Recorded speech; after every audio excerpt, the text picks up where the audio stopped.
where Dave and I plan this year's company holidays. Let's go through the list. Easter. Too religious. St. Patrick's Day? Too white. Mother's Day? Way too cisgendered. All of your usual holidays have been canceled this year. But we still have Karl Marx's birthday! Ha! Need a real reason to party? Find a new job at redballoon.work.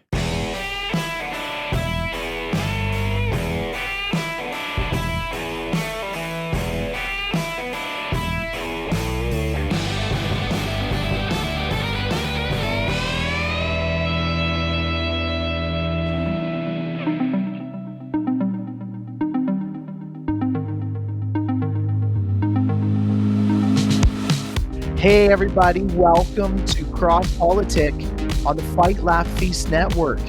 This is Michael Thiessen filling in for the fellas while they're on Thanksgiving break. I am the host of one of the greatest shows ever to be recorded on the Fight, Laugh, Feast Network. Yep, that's right. Open mic with Michael Thiessen. I think we have some sound effects to celebrate that. Oh, yeah. I'm really happy to be on here. We're happy to be partnered with the Fight, Laugh, Feast Network and on the show. Today, I am going to give you a taste of how we roll when we talk about liberty and when we talk about so many different issues that are affecting Christians' consciences and the way that we live out our lives in faith.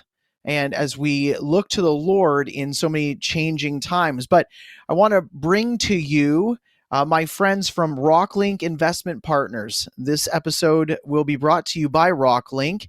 And RockLink doesn't invest your money to satisfy a woke ESG goal or fall in line with the World Economic Forum. They invest in great businesses that will protect and grow your wealth the old-fashioned way.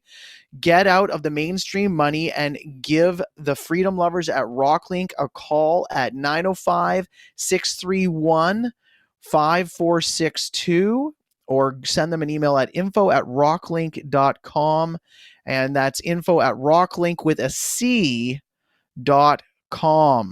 And for those of you who are our American listeners, I believe they have some great options for you as well offshore. So today we are going to be talking about two significant stories in the Canadian landscape. And I know actually we're hearing about some of these things in the United States as well, but we're following two stories. And the one story is how children's hospitalizations are overwhelming the hospital environment in Ontario specifically.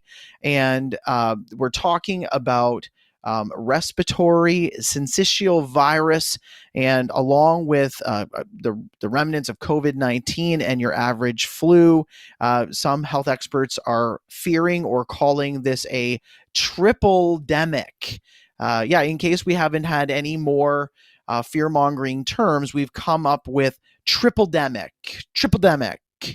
And folks, I just wanted to spend some time today talking to an authority on the heart and epidemiology, one of the doctors that we've been using in order to get up-to-date information, and that's Dr. Peter McCullough. So today I'm going to be asking him about the connection to masking and the mandates regarding these childhood hospitalizations. Of course, many of you know that across the mainstream media, we've had a call to return to masking mandates, especially in Ontario, in order to prevent these hospitalizations.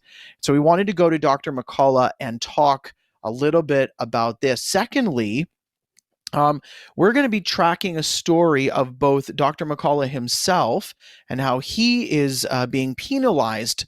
He's being discredited for his opinions, and also how in Ontario this week, we are going to be seeing on Wednesday, November 23rd, a tribunal, College of Physicians and Surgeons of Ontario, against doctors Trozy, Phillips, and Letzque. And so Folks, what we're going to do here, we're going to pan over to my interview with Dr. McCullough, where he answers questions concerning, I think questions from the left and the right, meaning should we be concerned about this rise in RSV?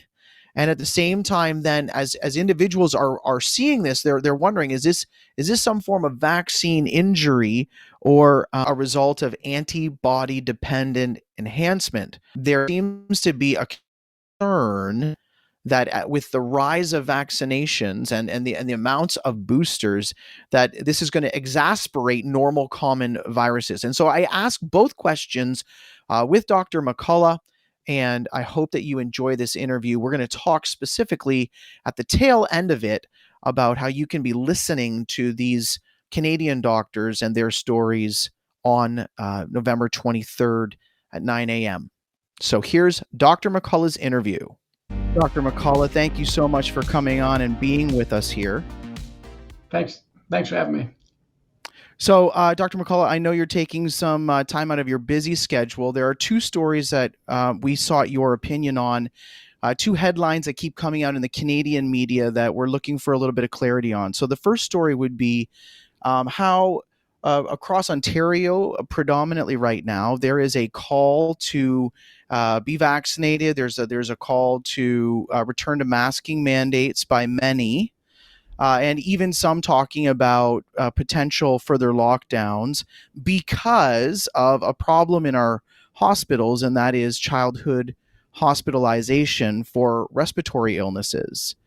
And so, this is the typical call to come back and follow the health mandates, and our listeners are looking for advice. And so we wanted to talk to you about this. Can you comment on childhood hospitalizations right now and whether or not people should be pursuing, what the kind of mandates that we've been talking about for the last 2 years? Well, let's just tackle currently what our US CDC says about SARS-CoV-2, COVID-19, and masking. Right now, the only circumstance where there needs to be a mask is when there's a healthcare worker directly dealing with a COVID patient. It's the only time a mask is recommended. So fortunately, there's very few COVID respiratory hospitalizations now. We've been at an all-time low through the Omicron outbreak. We're now through the BA4, BA5 subvariant onto the BQ1 and BQ11 subvariants. Of interest, those subvariants are not covered by the new bivalent BA4, BA5 vaccines, which within a few months looks like they've become theoretically obsolete. They were never tested in humans to begin with, so we don't know if they work at all in humans. They appeared to fail in the animal studies, so I anticipate they would have failed anyway. The hospitalization story is being attributed to respiratory syncytial virus, RSV, a single-stranded RNA virus. I think just the last 3 years has led the media to, if anything, overcall the seriousness of more cases reporting to hospitals. We don't have any data sources for adjudicated cases. What we do know about respiratory syncytial virus is the biggest frequency is in age under 1. These are small babies, is treated readily with nebulizers. The babies get better and they go home. If nebulizers are used at home, they don't need to go to the hospital. It can occur in older adults, but it's very rare. And there's some high-tech medicines. There's a monoclonal antibody. There's an antiviral called ribavirin. And then there is, equivocal use of corticosteroids like inhaled budesonide. But respiratory syncytial virus, even in adults, is maybe a couple days in the hospital at the most to get some nebulizers. And that's it. We're not talking about 4-week stays in the hospital, prolonged mechanical ventilation, or any of that. I don't think Canadians should be alarmed. COVID-19 vaccination would have nothing to do with an RSV hospitalization. COVID-19 vaccination has never reduced COVID hospitalizations and deaths in randomized trials with that as a primary endpoint. An influenza vaccine last year had a vaccine efficacy of only 16%, and it was statistically insignificant from zero. So the response to hearing news about hospital visits, presumably for RSV, is not vaccination. It's actually a call for early treatment and probably proactive use of nebulizers in small children. Nebulizer is a word that many of us have heard quite a lot of for the last 2 years. Can you explain to some of our listeners who may not be familiar with that type of treatment, just what exactly that looks like?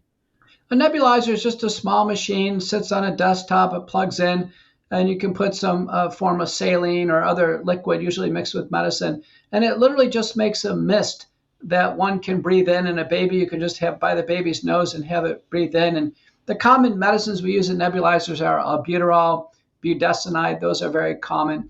And that's how we would manage an occasional child with COVID who was having some respiratory symptoms. The way we handle childhood asthma wouldn't be any different for RSV.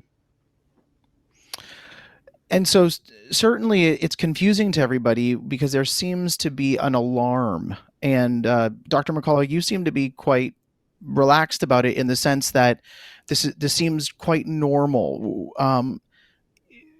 Has there been a more frequent occurrence across North America this fall with RSV, or is this kind of something that we should just be ready to face? Like it seems almost like they're trying to drum up fear in a new situation, and yet you seem quite familiar with this and quite ready to treat it.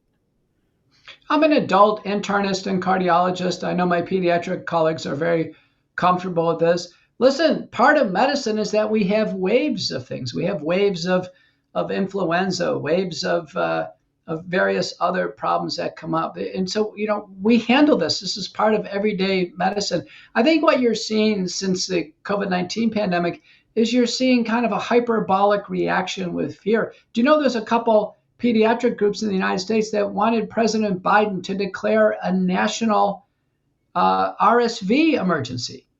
A national RSV emergency. We're already under an extended COVID-19 national emergency and a monkeypox emergency. Can you imagine if we had a triple virus national emergency? None of these are emergencies. They don't meet any criteria for emergencies based on hospital capacity or excess population mortality. None of them do. I think we just need to settle down, treat people who are sick, and we'll get through this. So maybe on the opposite side of settling down for our listeners, I know that there's a number of people interested to know or asking about something called antibody-dependent enhancement, whereby there's a concern that growing exposure to these viruses because of the last 2 years, because of the vaccination program, will cause this type of problem. Can you explain to our listeners antibody-dependent enhancement? I'm getting questions about that, and maybe help us understand. Is that something to be concerned about, or something to again just deal with in a normal way?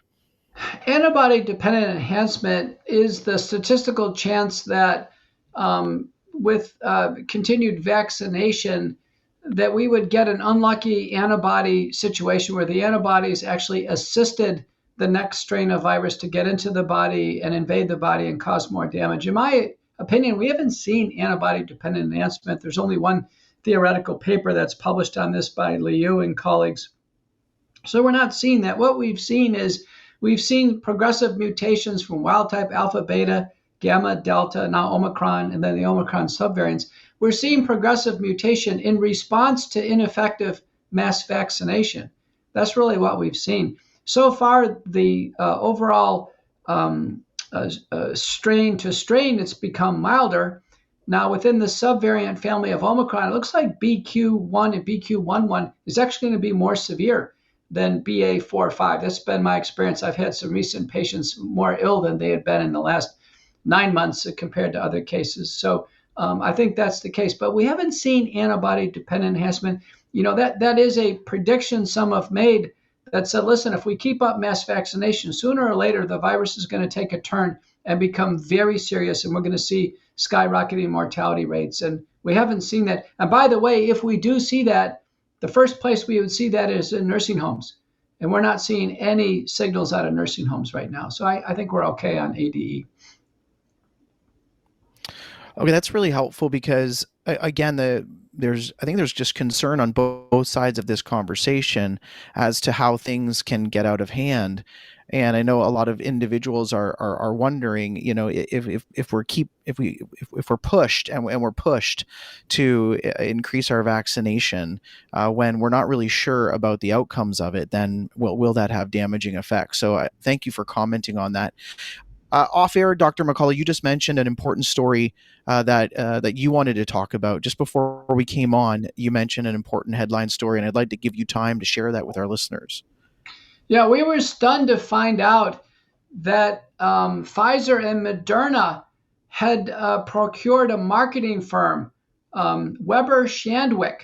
And Weber Shandwick actually had a secretly embedded unit within the CDC vaccine office and was promoting vaccines to the CDC. In fact, the CDC had actually given them a contract for $53 million. Weber Shandwick also had a corporate infiltration program pushing vaccines in large corporations. And now we find out Weber Shandwick is co-presenting with the American Board of Internal Medicine and an AI company called Blackbird AI at the by Southwest Texas Technology Conference, and suggesting that Weber Shandwick is actually working with the American Board of Internal Medicine, which is a board that should just be focusing on clinical competencies in internal medicine and subspecialties. Instead, the American board adopted a COVID misinformation policy as a tool to politically strike doctors and strip them of their credentials. And it looks like I'm the first subject to have that happen. A credentialing committee has met without due process, without fair rules of evidence, and recommended that I be stripped of my certifications after 4 decades of perfect service, perfect board scores, and clinical performance because of my U.S. and Senate testimony made under oath with very accurate comments regarding the pandemic at the time. So now I have to go through a lengthy appeal process, and we've uncovered this large fraud, this collusion between the pharmaceutical companies and the American Board of Internal Medicine. I think that's going to be hotly pursued by attorneys, state attorney generals, and others. And I think Pfizer and Moderna should come clean. They should respond to Senator Rand Paul and respond to others and tell us what's going on. We can't have vaccine companies within CDC offices promoting vaccines. We can't have them through intermediaries affecting board credentialing bodies for doctors. This corruption is wide open. It's got to stop, and we got to put an end to it. Yeah, I remember seeing that story just recently, and if we put it into other words, there's a marketing company that the CDC actually employed, or at the same time that Pfizer and Moderna employed them. Is that correct? Right. And according to the communications from the workers in there, they're promoting vaccines. They're promoting COVID-19 vaccines. And people have always asked me, why does the CDC favor Pfizer and Moderna as opposed to Johnson & Johnson and Novavax? It's because they have the marketing firm embedded in their own CDC office. Yeah, it seems quite ridiculous in the face of the fact that CDC has so much authority to penalize individuals such as yourselves. I'm thinking of 3 Canadian doctors that are facing the College of Surgeon and Physicians in Ontario this week. Dr. Mark Trozy, Dr. Crystal Letskew, and there is a third doctor, I don't want to get it wrong, so I'll tell the listeners next time. That's coming up on Wednesday in Canada, and that's a really serious problem. I'm sorry that you're facing it, and hopefully your appeal will vindicate you. I'm sure that part of just the difficulty of having your credentials stripped is, of course, them trying to discredit your voice at the same time. How are you dealing with that, Dr. McCullough?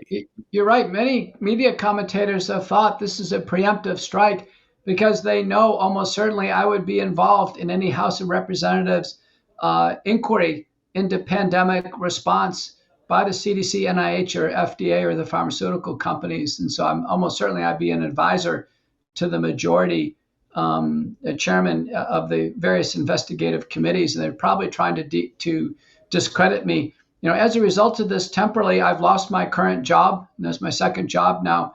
And because of this, if this goes through, I can't contract with insurances.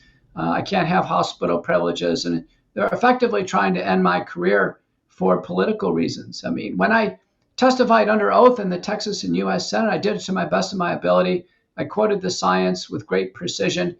And there's nothing that the board has presented that that is contradictory. I mean, there's this is a rapidly moving pandemic. There's always multiple points of view. No one has a monopoly over the truth. And the American board is using Nazi-style propaganda techniques to try to silence any opposition to the government narrative.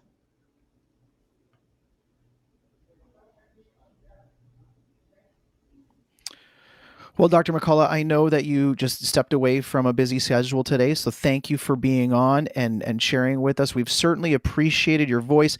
Again, folks, as we listen to Dr. McCullough, he had a full opportunity to stir up the dissension. He had a full opportunity to stir up our listeners who are trying to understand and maybe might be researching on the opposite side. And again, we get a balanced opinion. We get a professional opinion. And Dr. McCullough, I really thank you for being on. You've been a good voice of reason and research throughout this entire pandemic and now beyond, but I guess not quite beyond because apparently we're not beyond. But we've really appreciated you. I know that I pray for you regularly. I know that many of our listeners pray for you regularly. And we've seen so many similar situations in Canada where doctors are being attacked by their regulatory bodies just to be silenced. So we appreciate how bravely you've been standing, and we hope that this appeal will win. We'll be praying for that. All right, Mike, I got an update. While doctors are on the defense in Canada, I'm on the defense in the United States. Dr. Paul Merrick, Dr. Mary Talley Bowden, and Dr. Apter are on the offense. And today they're in court, federal court, suing the FDA over the FDA making fraudulent statements about ivermectin. And we heard the talking point that the lawyer for the FDA said he said, well, we never said you can't use ivermectin, but there it is all over the FDA's website and tweets that they were actively discouraging doctors from using ivermectin. And doctors are using it as part of a community standard of care. We didn't have other antivirals that had very good data from the ICON study that was done in Florida, published in Chest. And so the FDA is on the run. I think what Dr. Merrick and his team are doing are masterful. And if they're successful, this is going to open up the floodgates for the FDA to be sued for wrongdoing because its efforts against early treatment led to vast numbers of in-hospital deaths and unnecessary hospitalizations. Well, I'm glad that you shared that with our listeners because I think it gets overwhelming to think, is there anything being done in the courts? And I know right now in our Canadian context, we have an investigation into the use of the Emergency Measures Act, and there seems to be, again, two sides giving their evidence and cross-examining one another. And many Canadians are hoping that the legal climate will change. And I know in the States the same way, that the legal climate will change to be in favor of the truth and not all these just blatant lies. Because you and I certainly remember when you were not allowed to even consider ivermectin.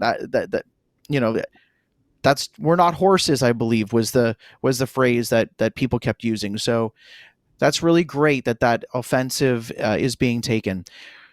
Look, everybody, let's just have a thanks for Dr. McCullough coming on. Peter, thank you so much. We really appreciate you. Godspeed as you go and continue to appeal your situation. Thank you. Well, everyone, I hope you enjoyed that interview. There is certainly a growing concern as we navigate the story of the pandemic, I want to say, as we navigate the now analysis of what we've been through for the last 3 years. There's a growing concern as we watch how so much coercion was enabled by the state marrying very closely to organizations that were working to produce or to promote the vaccines. And so this conflict of interest is being a larger problem as we move forward. Typically, if a government wants to collude with an organization, that is one thing. If the government wants to use an advertising company in order to promote their new recreation center and say, swimming's a great option. But when it is partnered with penalizations and when it is partnered with restrictions, that becomes extremely dangerous. And so I want to share with you about Bull Bitcoin. Born out of the desire to separate money from the state, Bitcoin epitomizes freedom money and uncensorable network programmed around digital scarcity where the individual is in full control and accountable for his or her own property. Bull Bitcoin, Canada's most trusted Bitcoin exchange since 2013, is 100% self-funded. They are a company led and operated by an incorruptible group of activists for individual liberties and freedom. At Bull Bitcoin, security and privacy are a priority. I don't know about you, but we talk regularly about just going into almost any institution and you give your information, you share your information. Security and privacy here at Bull Bitcoin are a priority. And so, folks, go over and make sure you contact Bull's best in the business customer support team at any point to request assistance throughout the process. Take control of your money. mission.bullbitcoin.com/LCC. Folks, go over there to mission.bullbitcoin.com/LCC. So, folks, I want to follow up with my interview with Dr. McCullough because you can see there the difficulty he is going through while you have organizations lying about whether or not they discredited ivermectin. At the same time, you have the regulatory bodies in both the United States and Canada trying to silence and penalize doctors like Dr. McCullough. And doctors have been silenced, and now we have this hearing date for November 23rd at 9 a.m. And of course, in this press release, they encourage individuals to write to the tribunal for a viral link. And that's so that many people can hear this story. In Dr. McCullough's case, where he's been accused, and where he mentions that he's been accused for his treatment course, the same thing has happened, and where the FDA has interfered with the use of ivermectin, and there is a lawsuit, as Dr. McCullough mentioned, going on right now.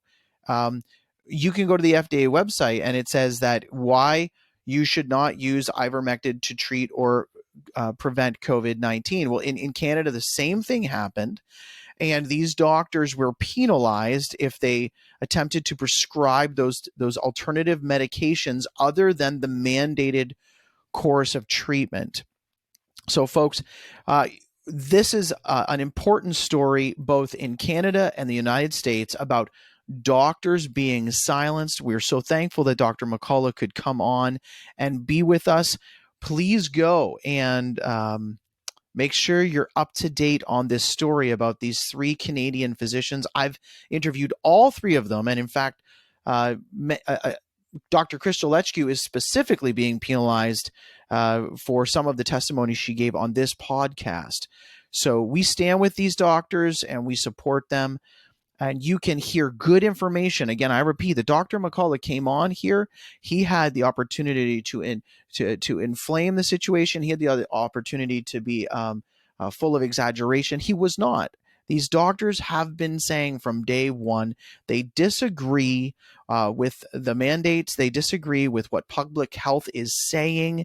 They disagree with that by presenting alternative treatments, alternative information, and exemptions. And we want to support them, and we're thankful for them. So, For those of you who are normal Fight, Laugh, Feast listeners, that's a taste of Open Mic with Michael Thiessen. We try to interact with professionals and individuals about real-life issues and integrate our faith as we do so. So please be praying for these doctors, be praying for success in the courts so that truth would prevail. All right, everybody, thanks for being with me. Godspeed.